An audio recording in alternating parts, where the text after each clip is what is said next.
الشیطان الرجیم بسم اللہ الرحمن الرحیم۔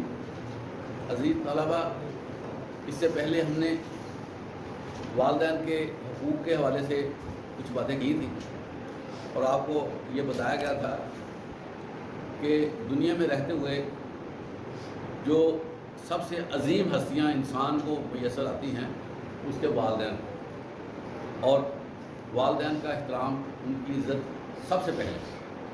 حدیث میں یہاں تک آیا ہے کہ اگر تم اپنے باپ کے ساتھ چلتے ہو تو ہمیشہ ایک قدم پیچھے رہو، اور اسی طرح یہ بھی فرمایا گیا کہ بیٹا اس وقت تک نہ بیٹھے جب تک اس کا والد نہیں بیٹھا۔ اگر والد کھڑا ہے اور بیٹا پہلے سے بیٹھا ہوا ہے پھر بھی بیٹے کو والد کے احترام میں کھڑا ہونا چاہیے، اور اسی طرح بیٹا کبھی بھی اپنے والد کی آنکھوں میں آنکھیں ڈال کر بات نہ کرے، اور یہ قرآن مجید میں بھی فرمایا گیا ہے کہ تم سرنگو رکھو، اپنے آپ کو جو ہے وہ ان کے جو ہے نا نیچے رکھو، اور اپنی آنکھوں کو بھی نیچے رکھو۔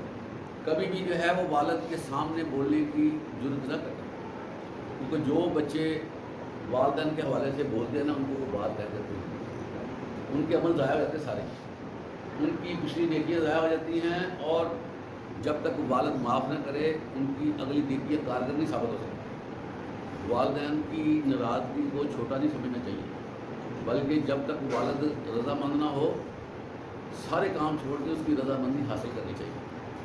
اس کے علاوہ بھی آپ کو یہ بھی بتایا گیا تھا کہ اللہ تعالیٰ نے اپنی رضامندی والد کی رضامندی کے ساتھ لکھ دی، اور یہ بھی آپ کو کہا گیا تھا کہ والدین کا کہا ماننا لازم ہے، اگرچہ وہ حالت اسلام میں نہ ہوں، غیر مسلم بھی ہوں۔ صرف اس وجہ سے احتیاط کرنی چاہیے، اگر وہ ایسا حکم دیں جو اسلام کے مطابق نہ ہو تو وہ حکم ماننا پر لازم نہیں۔ تو عزیز طلبہ، جہاں اللہ تعالیٰ نے والدین کے حوالے سے بہت ساری باتیں، بہت ساری نصیحتیں ہمیں فرمائی ہیں، اس کے ساتھ ساتھ والدین کے ساتھ ساتھ بچوں کا بھی حق ہے، جس کو ہم حقوق اولاد کہتے ہیں، کہ اولاد کا بھی حق ہے، اور وہ کس طرح کا ہے یہ بڑی غور طلب بات ہے۔ یہ بات مسلمہ ہے کہ حقوق و فرائض میں والدین کسی حد تک، بلکہ بہت حد تک بچوں سے بہتر رہتے ہیں، اور اولاد کے حقوق میں والدین پراپر کام کرتے ہیں، لیکن جب اولاد کی باری آتی ہے تو بچوں سے وہ کام نہیں ہوتے جس کا تقاضا ہوتا ہے۔ اس کے باوجود آج ہم بات کرتے ہیں کہ اولاد کے حقوق کیا ہیں۔ اس میں جو پہلی بات یہ ہے کہ جو شخص دنیا میں آتا ہے وہ اپنا رزق خود لے کر آتا ہے۔ اللہ تعالیٰ کے ہاں ہر بندے کا رزق لکھا گیا ہے، وَمَا دَابَّةٌ فِي الْأَرْضِ إِلَّا عَلَى اللَّهِ رِزْقُهَا۔ اس دنیا کائنات میں کوئی ایسا عظیم نہیں ہے جس کا ذمہ اللہ تعالیٰ نے خود اپنے اوپر نہ لیا ہو، ہر بندے کو رزق دیتا ہے۔ عرب میں اور اس سے پہلی تاریخ میں یہ چیزیں کچھ ملتی ہیں، بعد میں بھی یہ اگزامپل نظر آئی ہیں کہ بعض لوگوں نے اپنے بچوں کو اس حوالے سے مار ڈالا، کہیں یہ ہمارے ساتھ کھانے پینے میں شریک نہ ہو جائے، کہیں یہ ہماری پراپرٹی میں نہ آ جائے، اور جو ہے وہ کہیں مجھے کنگلا نہ کر دیں۔ 100 ان کے ذہن میں باتیں ہیں جس کی وجہ سے اولاد کو قتل بھی کر دیا جاتا ہے۔ تو یہ چیزیں جو ہیں اللہ نے بالکل ناپسند کی ہیں، اور اس کے بارے میں بہت بڑا آرڈر بھی جاری کیا ہے، تاکہ کسی مسلمان کے دل میں یہ خیال نہ آ جائے کہ اولاد کوئی بھاری چیز ہے، بلکہ اولاد جو ہے ہمیشہ نعمت کے طور پر لینی چاہیے۔ اللہ تعالیٰ قرآن مجید میں فرماتے ہیں وَلَا تَقْتُلُوا أَوْلَادَكُمْ خَشْيَةَ إِمْلَاقٍ، اور نہ مارو اپنی اولاد کو بھوک کے ڈر سے، افلاس کے ڈر سے۔ نَحْنُ نَرْزُقُهُمْ وَإِيَّاكُمْ، ہم تمہیں بھی رزق دیتے ہیں اور اس کو بھی رزق دیں گے۔ اِنَّ قَتْلَهُمْ كَانَ خِطْئًا كَبِيرًا، بے شک ان کو مارنا بہت بڑی خطا ہے، بہت بڑا جرم ہے۔ یہاں پر اولاد کے حوالے سے یہ کہا جا رہا ہے کہ تم اس کے بارے میں کیوں بری کرتے ہو؟ میں رب ہوں، میری ذمہ داری ہے، میں نے اوپر یہ اپنے اوپر عائد کی ہے کہ میں سب کو نہ رزق پہنچاؤں، تو تم اس کے بارے میں فکر مند نہ ہو، اور اس ڈر سے قتل نہ کرنا کہیں کہ تم سمجھو کہ میرا رزق کم ہو جائے گا، ہم رزق دینے والے ہیں۔ پھر آخر میں اللہ تعالیٰ فرماتے ہیں کہ ان کا قتل کرنا جو ہے وہ بہت بڑا جرم ہے، بہت بڑی خطا ہے۔ عزیز طلبہ، قتل دو طرح کے ہوتے ہیں. ایک قتل ہوتا ہے جب وجود دنیا میں آ جائے، بچہ دنیا میں آتا ہے، اس کو مار ڈالا جائے تو یہ قتل ہے. یہ کیا ہے؟ قتل. لیکن اس سے پہلے ایک اسٹیپ ہے، وہ بھی قتل ہے. وہ قتل کیسا ہے کہ بعض کا بندے کی اولاد ہو جاتی ہے، 3-4 بچے ہو جاتے ہیں، اور اللہ تعالیٰ کی مہربانی سے دوبارہ سے امید پیدا ہو جاتی ہے کہ بچہ ہونے والا ہے، بچی یا بچہ پیدا ہونے والا ہے. تو وہ اس ڈر سے کہ پھر میرے اوپر دباؤ آ جائے گا اور میرے خرچے بڑھ جائیں گے، یا جو ہے نا وہ مجھے اور اسٹرگل کرنی پڑے گی، وہ کچھ میڈیسن کے ذریعے یا کسی حوالے سے وہ اس کو نا حمل کو ضائع کروا دیتے ہیں. یہ عزیز طلبہ سیم قتل ہے، 100% یہ قتل ہے، جس کو ہمارے سوسائٹی میں اتنا سمجھا نہیں جا رہا. اس کے علاوہ کوئی بندہ ایسا ہے جس کے ایک بچی ہوئی یا 2 ہوئی ہے یا 3 ہوئی ہیں، اس کے ذہن میں آ جاتا ہے کہ یہ تو بچیاں میرے ہو رہی ہیں، اب میری بیوی حاملہ ہو گئی ہے، کہیں پھر بچی نہ ہو جائے. وہ کسی طریقے سے حمل کو ڈیزالو کروا دیتا ہے، پریگنینسی اس کی قتل کروا دیتا ہے. عزیز طلبہ، یہ قتل ہے، اور یہ ماڈرن ورلڈ میں یہ ایسے ہو رہا ہے. یہ یورپ اتنا ترقی یافتہ ملک ہے، امریکہ، اس کے علاوہ دوسرے جو ایشیائی ممالک ہیں، افریقی ممالک ہیں، سب میں یہ چیز پائی جاتی ہے. وہ استفاق حمل کر دیتے ہیں، حمل کو گرا دیتے ہیں، اور یہ پورا قتل ہے. اس سے اللہ تعالیٰ نے سخت طریقے سے منع فرمایا ہے کہ تم اپنی اولاد کو قتل نہ کرو، اور اللہ فرماتے ہیں یہ بہت ہی بڑا جرم ہے، خطا ہے. اس کے علاوہ اولاد کے حوالے سے ایک مشہور حدیث ہے. ایک صحابی پوچھتا ہے کہ یا رسول اللہ صلی اللہ علیہ وسلم، سب سے بڑا گناہ کون سا ہے؟ آپ فرماتے ہیں کہ تم اللہ کے ساتھ کسی کو شریک کریں. اور اس کے بعد فرمایا گیا کہ کون سا گناہ ہے؟ آپ نے فرمایا کہ تم والدین کی نافرمانی کر. اور اس کے بعد پھر اس بندے نے سوال کیا کہ اور بڑا گناہ کیا ہے؟ اللہ کے رسول آپ صلی اللہ علیہ وسلم فرماتے ہیں کہ تم اپنی اولاد کو اس خوف سے قتل کر ڈالو کہ وہ کل کو تمہارے حصے دار بنے.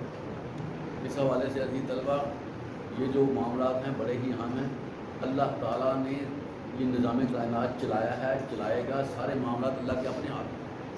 جن بچوں کے والدین فوت ہو جاتے ہیں ابتدائی عمر میں، کیا وہ جیتے نہیں؟ کیا ان کا اللہ سربند نہیں کرتا؟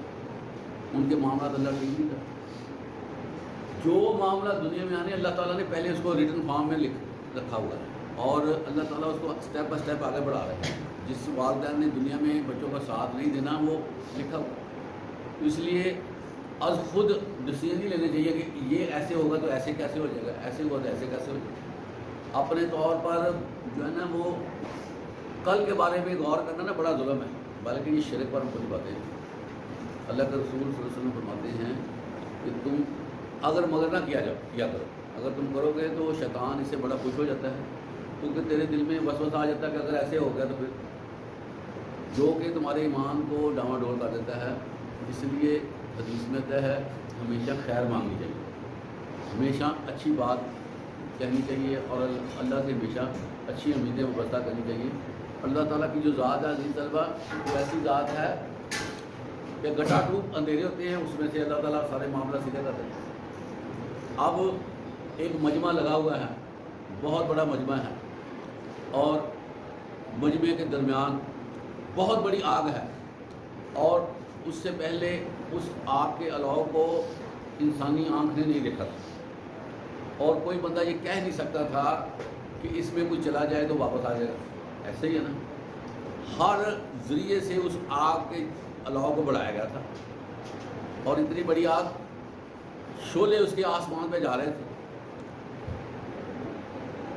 وہاں پر حضرت ابراہیم علیہ السلام کو پھینکا گیا. اب کیا تھا، آپ کی نیچر ہے جلانے کی، لیکن اللہ تعالیٰ نے آپ کو حکم دیا، یا نارو ناری کون بردن و سلام، اے آگ ٹھنڈی ہو جا اور میرے بندے کے لیے سلامتی والی بات ہے. اب کہیں اللہ تعالیٰ کی ذات جس پہ کوئی بندہ توکل کرتا ہے، تو کبھی اللہ تعالیٰ اس کو چھوڑے گا؟ کہاں آگ کا کام، کہاں وہ آگ گلے گلزار بن جائے اور دنیا دیکھے کہ یہ کیا ہے. عزیز طلبہ، اللہ کے معاملات اللہ کے ساتھ نتھی کرنا ضروری ہے. ان سے اس وجہ سے انسان کے اندر نرمی بھی آتی ہے، انسان کا ڈپریشن بھی ختم ہوتا ہے، انسان کی کنفیوژن بھی ختم ہو جاتی ہے۔ جب آپ کو کل کا پتہ ہی نہیں ہے، آپ کل کے بارے میں کیوں فیصلے کرتے ہیں؟ کل کے بارے میں کیوں کنفیوز ہوتے ہیں کہ کل ایسے ہو جائے؟ تو پھر اگلے لمحے کا تو ہمیں پتہ نہیں ہوتا اگلے لمحے کیا بننا ہے، تو ہم کل کی پریڈکشن کریں۔ تو اس لیے یہ معاملات بھی، اولاد کے معاملات بھی اللہ کی طرف رکھنے چاہیے، اللہ پہ چھوڑنے چاہیے کہ یا اللہ جی تیرا مال ہے تو اس کی حفاظت ہو۔ عزیز طلبہ، آپ نے دیکھا ہوگا، بڑی آبزرویشن ہے، چھوٹے چھوٹے بچے بری طرح سے گر جاتے ہیں، اوپر سے گر جاتے ہیں، چھت سے گر جاتے ہیں، ویسے ان کو نقصان ہو جاتا ہے لیکن دیکھنے میں کو آ جاتے ہیں۔ بہت سے ایسے زلزلے آئے ہیں، بہت سی ایسی آفات آئی ہیں جہاں پر ہر کچھ تباہ ہو گیا، بعض کا چھوٹے چھوٹے معصوم بچے بیچ میں سے نکل آتے ہیں۔ یہ اللہ کی کرنی ہوتی ہے کہ وہ بچاتا ہے، جس کو چاہتا ہے وہ بچاتا ہے۔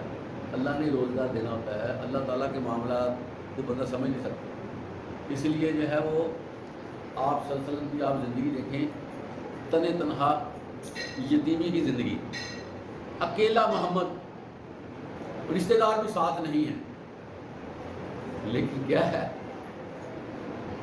10 سال کے عرصے میں، صرف 10 سال کے عرصے میں وہ مکہ جہاں پر آپ صلی اللہ علیہ وسلم کی زندگی کو اجیرن کیا ہوا تھا، آپ پر کوڑا پھینکا جاتا تھا، آپ پر آوازیں کسی جاتی تھیں، آپ کو جادوگر کہا جاتا تھا، آپ کا بائیکاٹ کیا جاتا تھا، آپ کو تانے دیے جاتے تھے، آپ کے ساتھ جو ہے وہ حقیر طریقے سے ملا جاتا تھا، تو بتائیں وہ محمد اللہ تعالیٰ نے اس کو عزت کتنی دی؟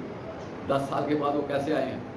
وہ لوگ جو خنیر سانپ بنے ہوئے تھے، جو سمجھتے تھے محمد کی ویلیو کوئی نہیں ہے، وہ سارے جو ہے نا سر نیچے کر کے کھڑے، اور آپ صلی اللہ علیہ وسلم کے بارے میں انتظار کر رہے ہیں کہ وہ ہمارا کیا فیصلہ کریں گے۔ ان کی ساری جانیں اللہ تعالیٰ نے محمد کے ہاتھ میں دے دی تھی۔ پتا جتنے بڑے بڑے کافر تھے نا، ایسے منہ لٹکا کے کھڑے تھے، اور اللہ نے محمد صلی اللہ علیہ وسلم کو ان کی زبان میں یہ طاقت دی ہے، اگر وہ اشارہ کرتے تو سب کی گردنیں اڑ سکتی تھی۔ پتا یہ اللہ نے کر کے دکھایا کہ تم نے میرے بندے کو ذلیل کرنے کی کوشش کی، ذلیل تم ہوئے۔